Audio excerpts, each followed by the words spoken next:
Welcome to Hindu Infopedia. Here is another leaf from Indian history and cultural book that reveals how Indian National Army soldiers were handled by post-independence India politicians and a little-known story of courage of a teenager girl spy. Every intelligence operative knows one rule: sooner or later, capture is possible. For the spies of the Azad Hind Fauj, capture often meant death.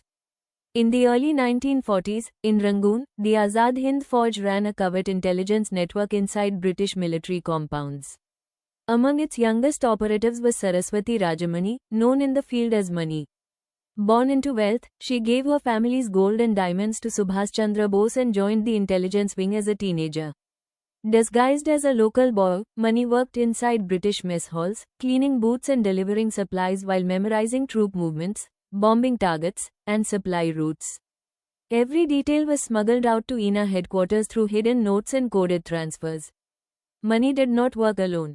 Her closest partner was Durga, another teenage intelligence operative. Together, they moved invisibly through British installations, gathering information that protected INA's supply lines and saved lives. In late 1943, Durga was captured and imprisoned in a British military prison in Rangoon.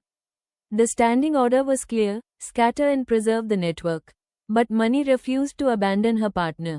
Using her familiarity with the compound, Mani entered the prison disguised as a supply runner. The guards were drugged with opium mixed into food and tea.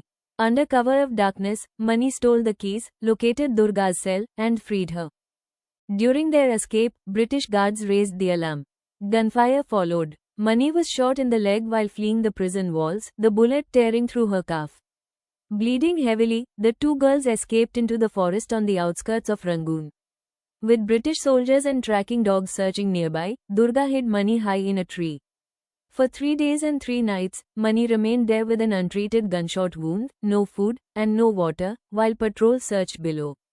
After the search ended, they returned to the Azad Hind Fauj camp. Mani was close to death from blood loss and infection.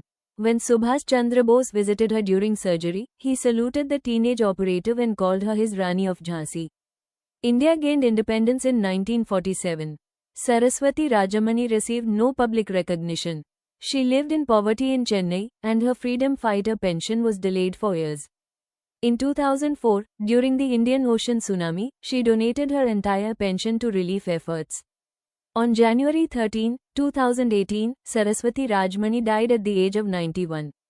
There were no national commemorations. Her story is not symbolism. It is intelligence work, injury, sacrifice, and survival. If you found this story important, please like and subscribe to Hindu Infopedia, and read the full account at HINDUINFOPEDIA.